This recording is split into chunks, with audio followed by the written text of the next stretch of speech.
But more updates here from the Supreme Court. Justice Tan says, in all fairness, let the Deputy Speaker file the document on record so that we are not confined with the documents of only one side. He says 34 members have moved the notice of removal of Speaker. Documents have been annexed. Dhawan, who's representing the Deputy Speaker, says Speaker has replied that the notice letter is not genuine, so not taken on record. Remember, the Deputy Speaker had questioned the signatures and said that I doubt there is something amiss here, which is why this has not been taken on record. Senior Advocate Rajiv Dhawan for the Deputy Speaker says there was a notice received. The Deputy Speaker also replied to the notice. It is not on record, which I will place on record. Judge says, what will be the proof of genuineness if not signatures? It is stamped, it is genuine, says the Shinde side. Well, there you go. At this moment, of course, the Dhawan side that is representing the Deputy Speaker says that the notice they got seeking no confidence in the Deputy Speaker was perhaps a fabrication, was not genuine.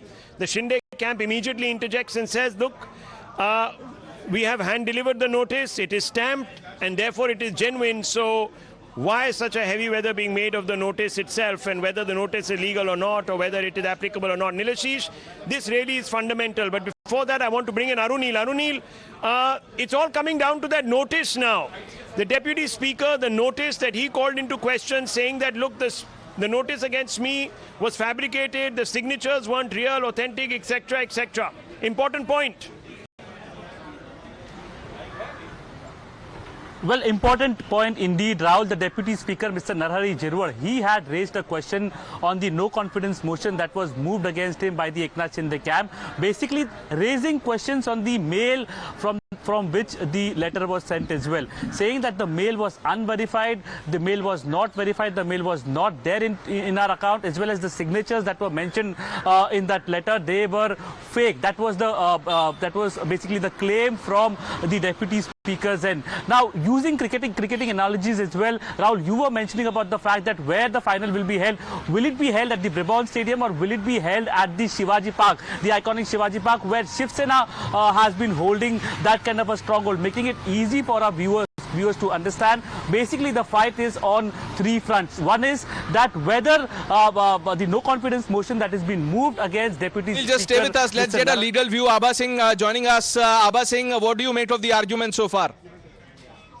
See, these technicalities which you are saying that the email is not verified, the signatures are not correct. So that has to be verified, that has to be looked into, because we as lawyers, when we go to a High Court or Supreme Court, all these technicalities, any objections which come, they have to be removed. But coming to the main issue, which they say passing a no motion, they want the removal of the Deputy Speaker. Let me tell you, Shinde's motion is absolutely an intent. It cannot be called a motion to remove the Deputy Speaker, because this can only take place in the floor. It can only take place in the assembly. That is what the Constitution states. It says clearly. So if I go by the Constitution, then this Eknath Shinde's notice for removal of Deputy Speaker is infructuous. It is a motion of intent, not a motion of removal. That is what it will go as per the legal parliament. You are calling it infructuous. Rajiv Dhawan says we will file the affidavit of the reply. He says 14 days have to be given as per law in the case of notice of removal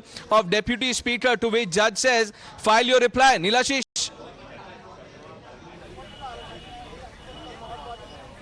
Well, as far as this notice is concerned, of course, Dhawan is saying that the Speaker had rejected the notice based on the authenticity not being verified. Now, as far as the genuineness is concerned, the Supreme Court has asked, how will you ensure the genuinity and what is the aspect for that? Now, Dhawan says that it is not sent from a registered email. It was not sent to a legislative office. The Deputy Speaker acts in a judicial capacity, and if someone dashes off a letter not to the registered office, the Speaker is entitled to question who you are. He says it's a random notice, and you cannot have a fly-by night notice and expect that it will be taken seriously. So, of course, in that aspect, it needs to be ascertained as to which members sent the notice, and that is something that Dhawan is saying that they will file an affidavit with regard to. Now, Dhawan is also saying that the 14 days had elapsed as far as the Nabam Rebia judgment is concerned. So, Justice Suryakant is asking that then will it be contradictory if there is no valid notice, there is no question of 14 days. The question will arise only if the notice is valid. Now, Rajiv Dhawan again is saying that flyby notice will not do. What is the notice and when does the period start? Of course, he is saying that when it is unregistered, it seems unofficial. Where is it? Where is the beginning? Where is the end? What are the contours of that particular notice? What exactly is the legality of that notice? And that is a serious matter, he says. So again, it comes down to saying that a comprehensive affidavit will be filed. Stay with us. More updates coming in. Justice Suryakant says the MLAs have sent the notice to the Speaker under Article 179C. Dhawan says, and the deputy has written that till the genuineness and the authenticity of the contents cannot be verified, the same cannot be considered. Justice Khan says, how will you check the genuineness? Dhawan says the notice has not been sent to the registered email ID and it was not from proper email IDs. This is a matter of serious concern. Justice Khan says then the Principal Secretary ought to place on record all this. What has been done to consider the genuineness? So it is back to the authenticity and the genuineness of the letter. Abha Singh, how do you see this? You know, one thing which everybody is forgetting is that 179C also says that a deputy speaker or a speaker can only be removed by a resolution of the assembly passed by a majority of all the then members of the assembly. So it has to be a resolution.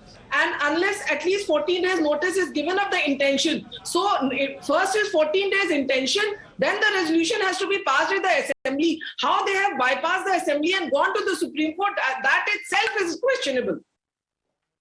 And that is exactly what Dr. Manu Singhvi said to that. Justice Suryakant said that, look, there are several precedents that you've cited, but how can you justify the arguments that you're making? So we are yet to hear from Mr. Singhvi on this, but in the interim, here is Devdutt Kamath saying, now this petition is not maintainable. They must first have gone to the High Court. So the point that you are making is being echoed there also. Justice Khan says, right now there is no disqualification. Only notices have been issued. They are questioning the competence of the Deputy Speaker. Nilashish.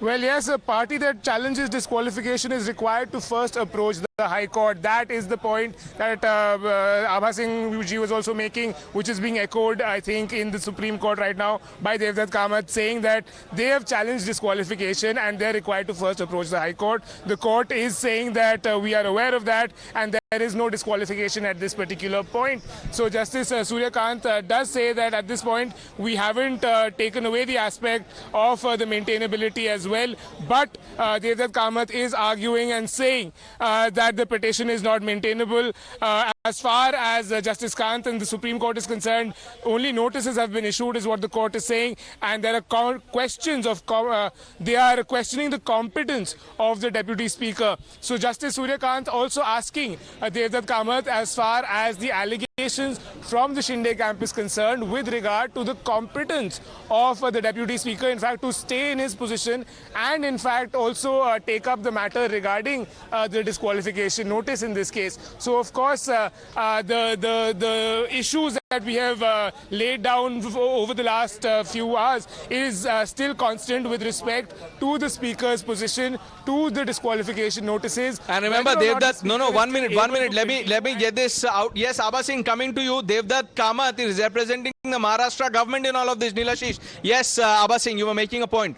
What I'm trying to say that what this Eknath Shinde and his MLAs have put in cannot be treated as a motion of resolution. It is an intent. It is not a motion to remove the thing because it had to be only done in the assembly. So that fact has been jumped high. Supreme Court cannot come into the picture right now. Of course, if it wants to take over before going to the High Court, Supreme Court is the apex court, it can do. But the process is very clear in the Constitution that this notice has to be given in the assembly, in the legislature, not in the Supreme Court. So I'm sure the Supreme Court will say that you go to the assembly and put this removal in assembly, not here. So ultimately, Supreme Court says, ma'am, let's